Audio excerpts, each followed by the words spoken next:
Before we get started, I have a big announcement I want to get out of the way first. January 8th, I am hosting Secret Movie Night at Imagine Theater in Plymouth, Minnesota, Willow Creek. It's in Willow Creek Theater. And I'm hosting Secret Movie Night. So I think tickets are still available. It's almost like 80% full already as we speak right now. For the St. Paul Filmcast, yeah, it's not about me. It's about my guests. Interview with them. I'll learn about them. And then from the YouTube channel, with Kyle Nick on Film, with Kyle Gothy, it's almost like this kind of platform. We don't always agree. No, sure do. And we always get freaked out when we do. Like, what? You actually agree with me? What the hell? And you can find that on the YouTube channel. Welcome back to Movie Bears of the Farx Brothers. We're here with Nick Palodichuk. Nick is a professional critic, and he's gonna get into a debate about the best and worst movies of the year. As I feel that was pretty good. So let's all say our worst movie of the year. MBwTFB. Nick? That was a good experience because when we went to the press screening, seeing that movie with a bunch of film critics, in about 45 minutes in, we're like, it's not going to get better, is it? No, this is it, right? Are we being punked? And then to see people like going, oh my gosh, we have more hours of this. And that's somehow worse to you guys than Madam Web or Argyle? Well, Madam Web, we kind of had an idea. And I think a lot of people going into MBwTFB had this. It's Coppola. Yeah. He's going to be in film history books no matter what he does after this. You know, and I'm telling people, after Dracula, it's been kind of, Bram Stoker's Dracula. Yeah, and that didn't even get a lot of good reviews. It's been kind of, now it's kind of being appreciated, but that got trashed. And we're kind of hoping that for MBwTFB is kind of the same reaction, and I just don't think it's going to happen. It was just too without a rudder. Right? It's just where are we going next kind of a thing. I kind of agree with you. That's one of the worst movies. It was like Francis Ford Coppola ingesting Baz Luhrmann and then throwing up. And I'm here to look at the vomit. Right. It looked like in something, and I have to agree with him. Social media. It looked like a 3-hour car commercial. And what's wrong with the car commercials? Can be great when they're like done really well. They're done well. Yeah, but this isn't done well. But there's car commercials with great story that you like. You get suckered into. Mm-hmm. This was just, what are you doing? Because you have statues moving, but didn't fill in. You had subplots that didn't go anywhere and never returned. You had characters dressed in drag for some reason that just gets fleshed out. They did that in Gladiator too. They had people dressed in drag, although that was probably historically accurate. Some of the characters. Yeah, it was for the times. I don't know. I didn't understand the Roman mixture of Roman and New York. For New York in the movie. That goes back to our conversation with Gladiator, where the United States has constantly had itself compared to Rome. Look at the architecture in Washington, that sort of thing. So I think, what did he call it? New Roman York in MBwTFB? Or something like that. I should save more of this for spoilers. Then he has this superpower, like he can. Oh, see, so vague. That's spoiler. And then he comes back. And he doesn't have it's not in the trailer? I thought they... Yeah, did they tell you he has this power? We'll save for spoiler why he loses it then. Because it's and I'm going to mime it for everyone. It's that. So I just mimed it for everyone. It doesn't get fleshed out and it doesn't become part of the plot. It's just bizarre. I saw it as a weird tome that's trying to say it's not so much focused on the Joseph Campbell single person, although that's part of it. It's more about what is the time they're living in, and this is like an exciting history book of that, but with all the flourishes of modern filmmaking that Francis Ford Coppola started and has been around to observe. I agree with you that some of his more recent movies aren't as memorable. I'm trying to even think of what I saw after Dracula that would... Right, there was a movie, Jack. I like Jack. Oh, yeah, I love Jack. That was after Dracula. And I really do. And we talked about on the YouTube channel, Tucker from 1988. He talks about the guy who made these cars, Tucker, starring Jeff Bridges. Okay. And I think it's a fantastic movie. It just didn't get the accolades that. And Rumblefish. I really do love Rumblefish. Mm-hmm. It's another S.E. Hinton. Okay. With Mickey Rourke in one of Nicolas Cage's first movies, and it's in black and white. One of the great teenage movies of the 80s, and it's not a John Hughes movie, but I really think that should be part of the conversation when you talk Coppola films. But of course, conversation, Pockets Now, and Godfather, they're in the stratosphere, right? Yeah. Did you watch The Offer? No. The TV show on Paramount that's about the making of The Godfather? Oh, right. Miles... Teller, he produced it. Yeah, and Paramount was hurting big time. Yes, when they made The Godfather back in the early 70s, and they have my wife has seen that show. She has not seen The Godfather. Oh wow, you married somebody that's never seen The Godfather. Dude, have you seen Barbie? Yeah. You know that joke from Barbie, where there's like, you haven't seen The Godfather? Yeah, that's your wife. That's most women. Yeah, most women have It's seen most Godfather. women. We had to watch it for film class. Sure, most people haven't taken a film class. Okay. And I don't appreciate that, and I think film should be in the conversation with literature as part of the tapestry of storytelling that we need for communication in the world from human to human. Yeah, I mean, I agree, but I don't know if people are gonna do that though. Or they just listen to podcasts. Yeah. Mine are either Argyle or Madam Web. Madam Web is like It was in it came out in January. something like that. February, yeah. We just this is like the pinnacle. This is like the barometer of bad movies. Like, how can you go worse from this? Or this can be something so awful be better. But this is the staple of like the worst movie of the year. It is so bad. It's funny. It is like the beginning, the exposition dump in the jungle. Uh-huh. Right. You're in the jungle for a month, but your hair is like conditioned and Perfect. cooked. Yeah.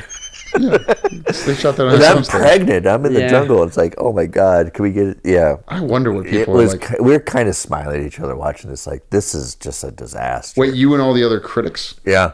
Okay. Yeah. It was like, this is just. There's no way to rescue this. No wonder they kicked us out into January. Do people laugh in your press screenings at inappropriate times? And Yeah. nice. Yeah. Does that like set a tone for all of you? That was then? kind of megalopolis because they're like, is this supposed to be funny? I like, thought am so. I supposed to be laughing here? Is it I don't like, think so. Is I think Aubrey he made Plaza? a very Is Aubrey Plaza serious playing this movie. for comedy? What? Yeah. I don't believe in comedy versus I don't know drama. what I would like to share. I don't know if it's a spoiler, but if any of your listeners have seen Alien Romulus, and if they Yeah, we haven't, maybe want to. But if you've seen Alien Romulus, Yeah, we both have, and that's in my top 5 for the year. so when we went to the press screening, and this is surrounded by 80 film critics in the press screening, when the girl goes, "Oh, by the way, I'm pregnant," the whole audience went, "Oh, well, we don't. What's gonna We happen? don't. Yep, We've seen enough alien movies. We know what's gonna happen." that's great though. I mean, that must color it to see it with an audience that is so savvy, versus The casual consumer. yeah, the casuals. Because you were talking about, as people find out in the interview section later in the week. That, Well, my colleague Brian Eggert, who does reviews on Care 11, Yeah. he has a notebook. I mean, he comes with a notebook, and that page is full by in the end of the movie. Damn. And I just bring my popcorn, and I'm gonna wait to assess afterwards. I used to do that when I would go to a movie, like Bring a pre-screenings. notebook? I'd bring a notebook and I'd write like little notes down. Then I'd write a really long review, and then I know how lame that is. You just laughed at me. Yeah. Wow. The other guy's on Care 11. So. Well, you have that little clip that attached for your light to be on top, so the light is on your notebook. No. Isn't that very I- distracting in a movie? I felt confident in my ability to write in the dark, and usually was pretty good. And I don't know, I almost wish I still did it, but it feels can. asinine at this point. You still can. So I Nobody's say that- stopping you. Yeah. Overall, this year, the greatest gimmick that happened this year was the premiere for The Heretic. It was at Alamo Draft House at Woodbury. So we went to see The Heretic. And right when the Hugh Grant character says, "Would you guys like some blueberry pie?" they pumped the smell into the theater. Nice. So we smelled blue. And then they served us blueberry pie to all of us. And it took me about 10 minutes because I was like, I don't trust the guy on camera. And I can't, and it's in the dark, and I don't even know I can't even see the person who just gave me a piece of blueberry pie. It's the point of Draft House, though, is that people in the dark are coming to you with food. But it was a wonderful gimmick. They pumped that smell of blueberry pie when the character talked about it in the movie. Oh man, yeah, that would work. And where does Heretic rank for you? And I'm just gonna grab back through our topics. Definitely in the top 20. Top 20. Yeah, definitely in the top 10 of the horror movies of the year. Yeah. Okay. So yeah, I was gonna, if I limited it to thriller, horror, above or below Maxine, Above. above or below Strange Darling. Gosh, that hurts. I intended it to. Better. Heretic's just up a little bit from, I would say Strange Darling would be better than Heretic, just for personal. This is why I have a list, because I I think I would put Strange Darling ahead of Heretic. Yeah. They're both great. And I saw you go back and forth. I would argue for, and I've already argued this with my brother, MBWTFB over Heretic, only because I like all of the different pieces of that stew. Each of them speak to me. Yeah. The silly cops, the slasher / Coley 80s. went giallo 80s slasher at the end. Yeah. Yep. The religious elements, all of that. Yeah. Love it. I don't think a lot of people get that the Ty West is intentionally looking at that little window of the early 80s giallo slashers and really captured it. A lot of people thought it went stupid at the end, and I thought it was really well. Dumb at the end. I really did like MBWTFB when it came out, and I was surprised that people had such harsh. I was like, what did you kind of expect? I don't know what you expected from that. Well, my brother would like to bait you on that. Well, I think they were expecting a lot more serial killer because, like, in the first movie... In X? In X, yeah, the old lady was a serial killer. And then in, what's... Pearl. Spoilers for X. Sorry, everyone. But if you hadn't seen it by now, you weren't going to. And if you do watch it, you should watch it before Maxine. It was the same lady. So what... In Maxine... You kind of take a pivot, and now it's all culty. Maybe it was too much for people. Do that 180. But going back to Strange Darling Heretic, I love the ending of Heretic. I don't really enjoy the ending of Strange Darling. I love the whole journey of Strange Darling. I love that whole thing. I went it completely blind. I didn't look at a trailer. I didn't hear about it. I went to the theater. Same. And I was just like, I love the saturated color of it. Yes. The whole texture of it. The whole flipping of script. Injects just absolutely dynamic. Going to Heretic, I kind of knew what we were going to do. It's the same writing duo that did the movie Haunt. And Haunt is which one? The people that did Heretic. Oh, they also did The Quiet Place. The Quiet Place too? A Quiet Place. They wrote A Quiet Place before Krasinski got it. And I would recommend listeners look at the movie Haunt. It's very much similar like the Heretic of kids who go into this haunted maze, just thinking for fun at Halloween, and it turns into pretty much an escape room. And it feels like a cheap gimmick, but it was really wonderfully made. And you can feel some of that same kind of writing with the Heretic of just, you feel comfort, and all of a sudden the comfort goes away. Then you feel like you're being in a kind of an entangled maze, and you don't really know you're in the maze until it's too late. And it's the same kind of concept you have with Heretic as well. I'm a fan of those guys because they're from Iowa, I think. Yeah. And that's the Midwest, and we're an upper Midwest filmmaker show. Movie Bears. They have the same kind of comedy. Right. Yeah, we it's painful comedy, right? It's everybody's misery. We have to. It's much more hilarious. Kind of like the Coen Brothers. Yeah. The more miserable somebody gets, the more we laugh at it, right? Yes. There's the, what do you call that? The like point of view on it is kind of stilted or like very dry. So.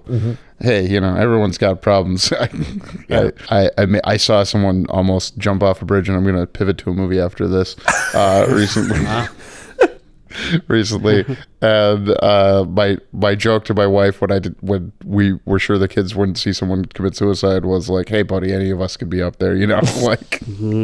So since we're talking about thrillers and horrors and what didn't work.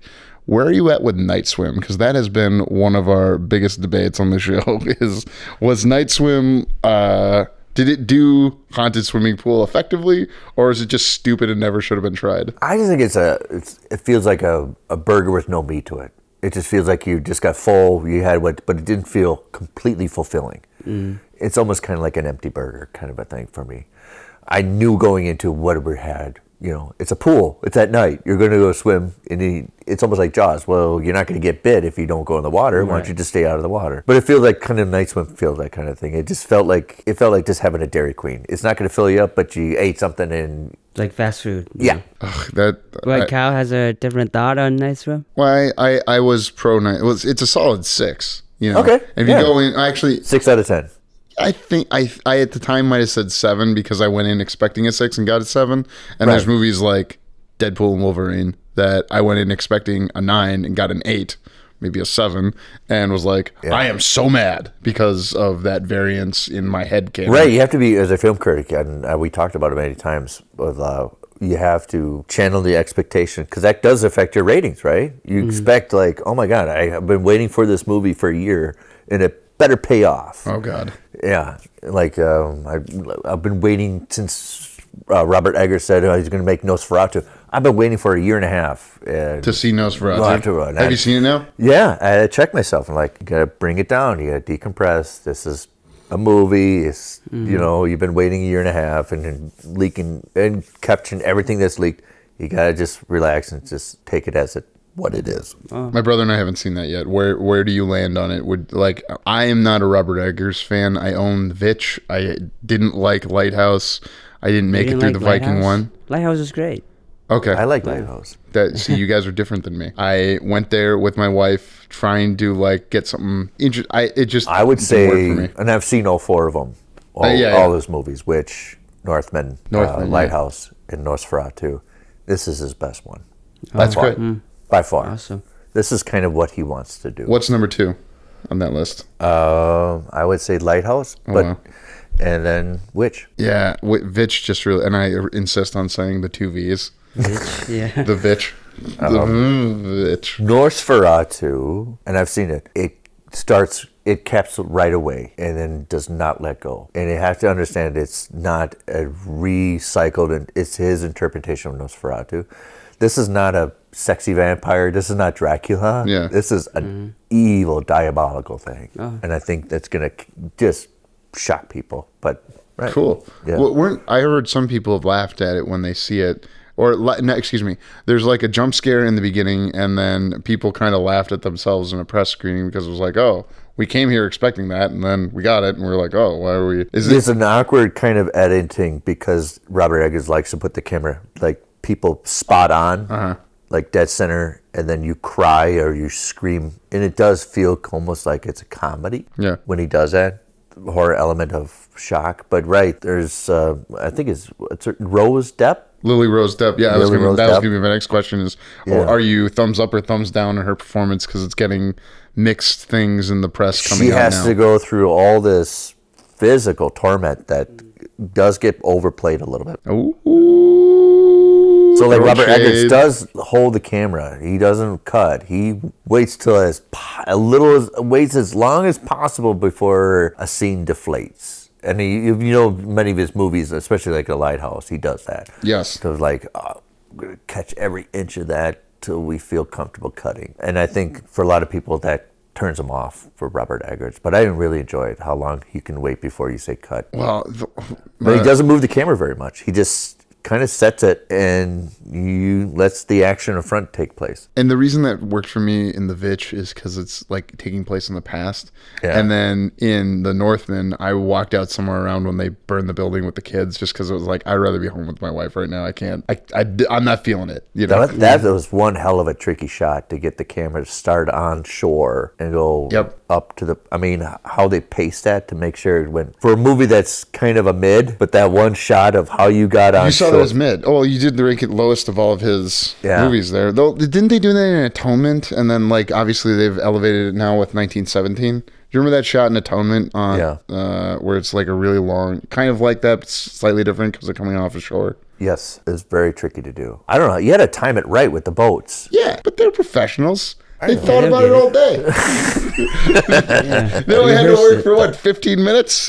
Get it probably hours to get it set up, and then. For me, the worst movie for the year has to be Joker 2. Oh, Joker 2. Ooh, okay. I also didn't like Joker 2. It is. Why is Quentin Tarantino wrong?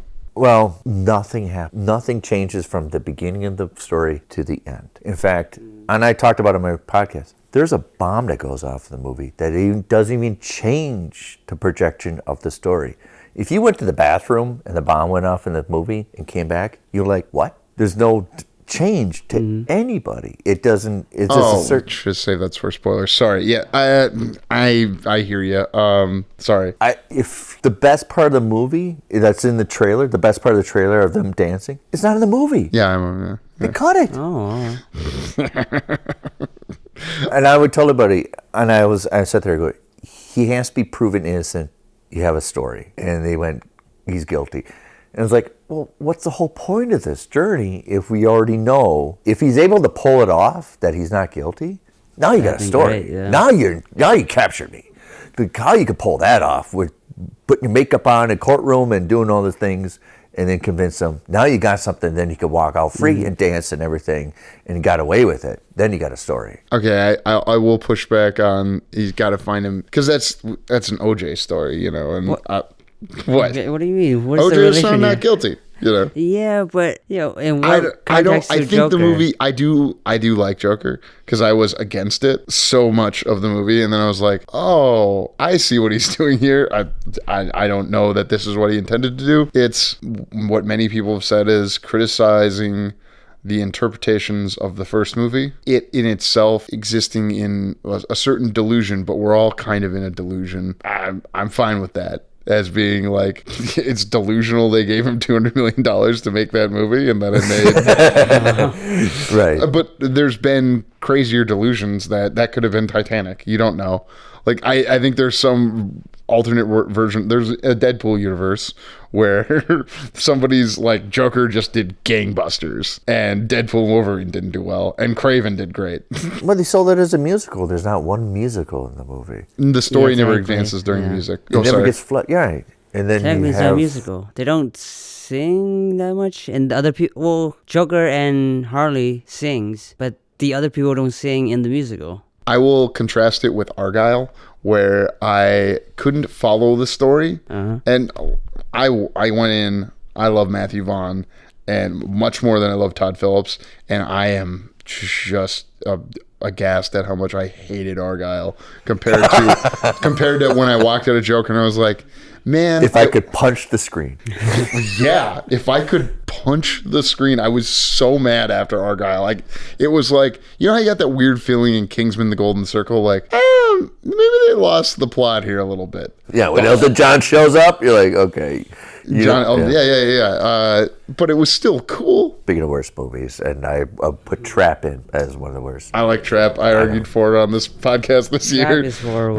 But, make your case for why it's bad. My favorite part of Trap is they had to recognize they had nothing at the end to keep your interest. Okay, we got to save this for spoilers, but continue the thought. That I'm sure they had to I'm sure M. Night Shyamalan had this conversation like, oh God, this third act's not working. Can you just take your shirt off? Yeah. Take your shirt off? Can you keep it off? Yeah. All right. We got an ending. All right. The best part of it, if you watch it, he takes his shirt off, he folds it for no reason other than you're keeping your interest. I love that part. I can't argue This should be in against that. spoilers, but I'm just going to argue it now. He is trying in a physical sense to be more intimate naked with his partner at that point, and in so doing he's putting on, like, he wears a mask all the time, you know. I would like that point if he went full. What's full? Like, got nudity? fully Full naked. You want to see the dick? Well, if you want to talk have about to see it, stripping but, yeah. all, Sure. if you want to expose complete naked, go for it, man. Don't be safe. Go for full naked. You don't have to show the wiener or anything, but understand everybody wants to see your butt. Then do it, man. What if Then make $1 million, and then everybody sees Josh Hartnett's butt. Then he has a comeback career, and then his still gonna character is totally involved. I get the whole metaphor. I'm revealing myself to you. I'm not hiding anything. And then we get the butt shot, kind of like we had. I have never seen more butt shots than the movie Substance. That movie had butt every 5 minutes. Butt. that is our next episode after this one is The Substance. that should be I've fun. seen it. Have you seen it as of this I haven't recording? seen it yet, no. Oh, How great. much butt was in that movie? I watched it with my wife, and You're still married? see, my wife, Wow, that Mrs. much, huh? Yeah. Mrs. Farx is pro. She works in high schools, kind of like you work in a high school, or Yeah. yeah. And so she introduced me to the concept of SA, sexually active, and being sex positive. And like how they discuss these things with the children, like, hey, we want to be sex positive. Like, sex is a beautiful, good thing. And like, I get it. some of you are sexually active. And like, as far as movies and TV go, we're like, I literally said in a professional conversation with people I felt safe around, how'd you feel about all the sex in that show? And I said a specific kind of sex recently. It was industry, which, Kirk, could you agree? Oh, There's a yeah. lot of sex in industry. There's a lot more drugs than sex, I want to say. Okay. Yeah. A lot more There's drugs. a lot of drugs and butts in Substance. Right. Yes. Absolutely. Right. Are And you that- pro-substance or anti-substance? Oh, it's in my top 10. Okay. It's top 20 for me, I think. Not top 10, but like I very much want to discuss it, and I'm interested about the conversation. My criteria is when I write, when I look at movies, are you not writing safe? Are you challenging it? Are you challenging how you write a movie? And I thought that person making a movie challenged yourself and the audience of what you want to see. And then I talk on my criteria. When you make a product, and I think Kirk has heard me before, do you want to make it memorable? Something memorable like the Titanic or Barbie, something memorable, or you want to be unforgettable. And holy crap, the substance is unforgettable. No matter what you say about it, if it's awful, bad, great, you'll never forget you saw that movie. There's some things in that movie you'll never forget you have seen. And it's definitely in the spectrum of completely unforgettable. It will stay with your brain, like it or not, for a long time. My favorite experience about it so far was my adopted father saying to my wife, yeah, I watched it. There was a lot of good concept in that. Good concept. I'm not sure I appreciated all of the ways that it presented itself. Right, yeah. Well, Demi Moore, you see straight up Florida, you know. Straight up Florida. I've never heard that before. The Brits, they show dicks a lot more. So as long as you're equal opportunity, and people will hear a sex-based debate from us later in the week. As long as you show as many vaginas as penises, I'm cool. How about kids animation or just animation in general this year? See that pivot? This year has been a fantastic year for animation. Yeah? It's been one of the best ones in the most recent years. Top 3, go. Wild Robot, Look Back, and Flow. Wild Robot, Look Back. From Japan. I haven't seen it. Oh. It should. I don't even know if they're going to put it in the best animation category or best foreign film. If you have Amazon Prime, it's for free. Look Back. It's about these two girls who love to draw and animate and their relationship and turmoil. It's wonderfully done. And then you miss out on the conversation. Transformer 1 was fantastic. Yeah, I liked it. You're a communist, I get it. It doesn't matter. I'm not going to say this is spoilers. Tell me that is not about the proletariat taking over the means of production. And Optimus Prime's journey of being an engineer.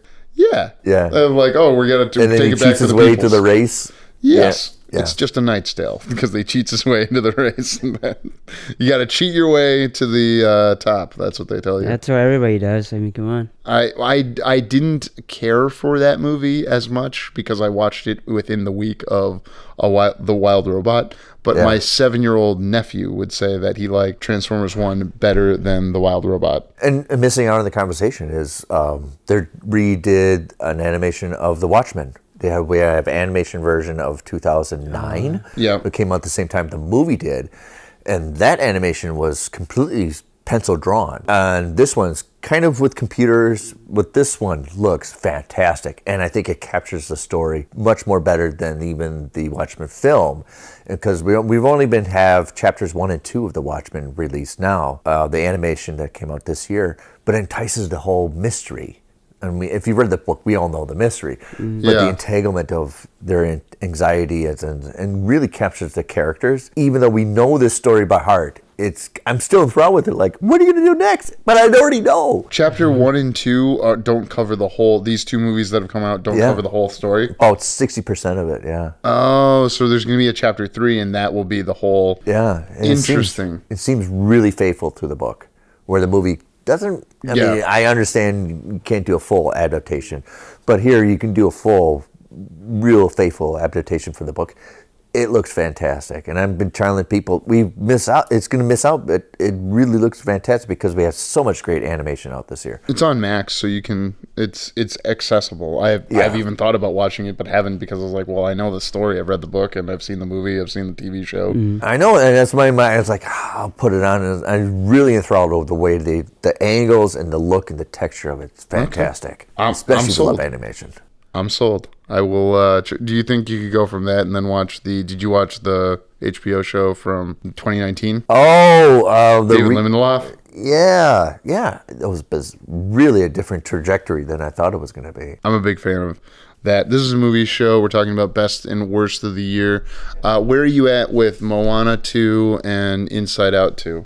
Well, Inside Out 2 was kind of. I work with students, and I love that projection of anxiety running everything. Okay, Not particularly. I don't think they stuck the landing with it. But that's my criticism a lot of 2024. Even the movies I did like, I don't think anybody really stuck the endings for movies. Okay, so without spoiling, what movies? Name 2 movies that didn't, and 2 movies that did. 2 movies that didn't end very well. Yeah, 2 movies you liked that didn't end well, and Oh 2 God, movies I that... wish they would fix the ending for Strange Darling. Then I would put it in the stratosphere. See, I love that ending. You love that ending? I love that ending, and I can't say anything about it And because I'm then a non-spoiler. the Oddity. I love the Oddity. It was dark and dreary and mystified, and then it went jokey at the end, and I just want to strangle them both. No, I didn't, and I understand why it's right in perspective, and I wish. The only movie that really stuck the landing for me this year has been Nosferatu and The Heretic. Oh, Damn. All right, and you picked all thriller movies. Yeah. I noticed there. As I already Conclave stuck the landing.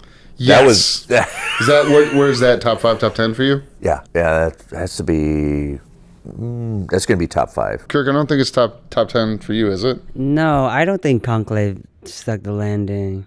I don't think. Well, and let's save it. But Yeah, because we're gonna have a debate on it on a later time. oh yeah, that we're so for our I'm gonna keep pitching this show. All right. I'm gonna try to get a priest on the show to do. So we'd interview. Talk about Conclave? Well, yeah, we'd interview him, and then we'd Hopefully do you a don't offend him. Yeah. non-spoiler debate, and then we do a spoiler debate with a priest about Conclave. Now, obviously not representing all of the Catholic Church at once, but No. you know, Yeah. I'm curious what a man of the cloth thinks of Hollywood's interpretation. What, did you see it at the Twin Cities Film Fest? No, we went and saw it when it opened. Okay. Yeah. That was the first film at Twin Cities Film Fest. Oh, nice. And that Didn't know Conclave was. And then the next night was Magpie, and I missed Magpie. Oh, yeah, with Daisy Ridley. Daisy Ridley, and she was there. Yep. Yeah. She's never going to have a Star Wars movie come out. I just don't believe that Star Wars movie is going to happen. It might. You never know. Yeah. Oh, shoot. We were supposed to open this section by talking about the Superman. Superman. Yeah. Did you see the Superman trailer? Of course I did, over 15 times. You watched it 15 times? Well, I had I'm at school, so I had to show one class, and then we watched it. And Nice. of course, I'm working with kids on the spectrum, so you do it one time, you have to do it over and over and over and over and over again. What were kids on the spectrum's views on, like, what did the kids say? And you don't have to say their names, but I assume you can tell me what. Well, it's the dog.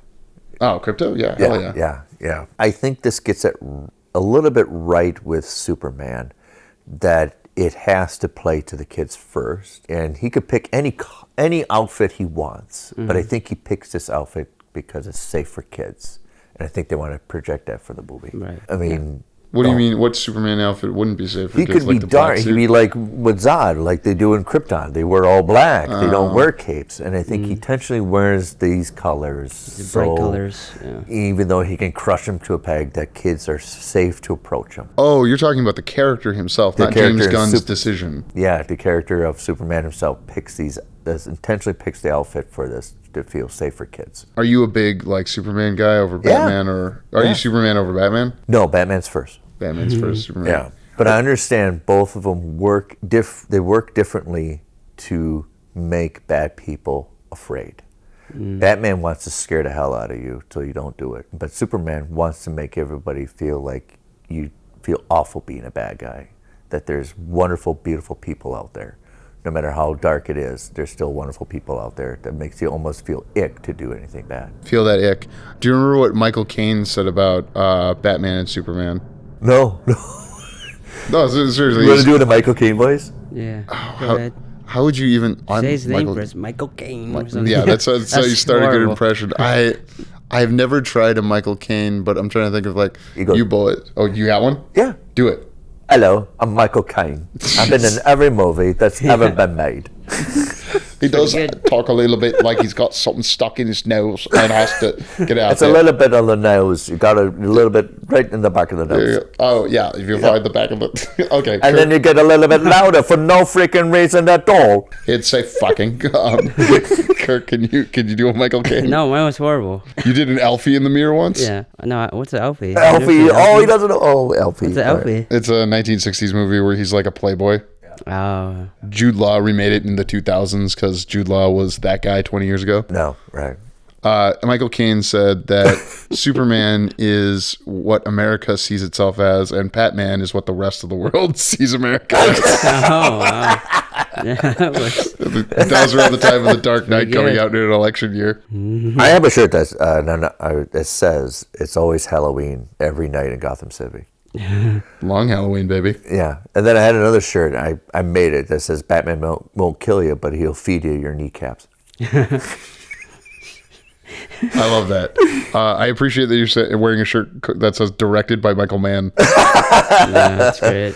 Well, you have to wear this. If you wear this shirt, you have. And I understand. I've seen all his movies, and I've seen all of Michael Mann's movies. I consider Ferrari a this year movie, and this is maybe what we can end this. That crash is very memorable in Ferrari, isn't it? Wait, have you seen Ferrari? Yeah, I've seen it. Okay, Yeah, so that crash. Yeah. Well, you should save something for spoilers. Yeah, that movie bombed. That sucks. And Yeah, but that crash stuck with me. Yeah. And there's not a bait here, but Man over Coppola this of the past year and a half. Yeah. Both, from as Man started in the 70s as well. Yep. So they're he started as just a screenwriter. Oh yeah. So he was supposed to screenwrite a movie for Dustin Hoffman to be a prisoner.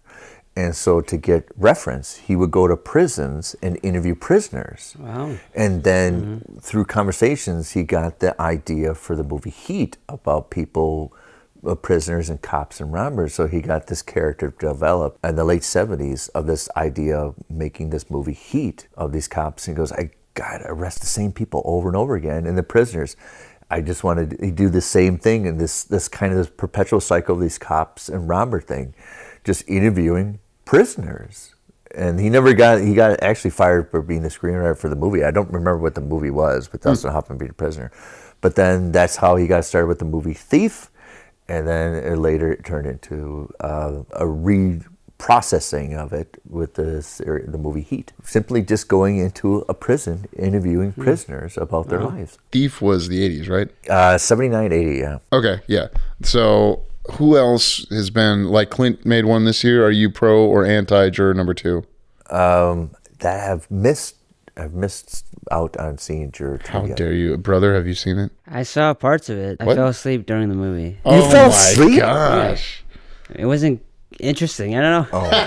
It was an interesting movie. Oh, no. Well, that's Michael Holt, right? Well, what's the actor? Yeah, Who's the actor. Oh, Nicholas Holt. Yeah. Nicholas Holt.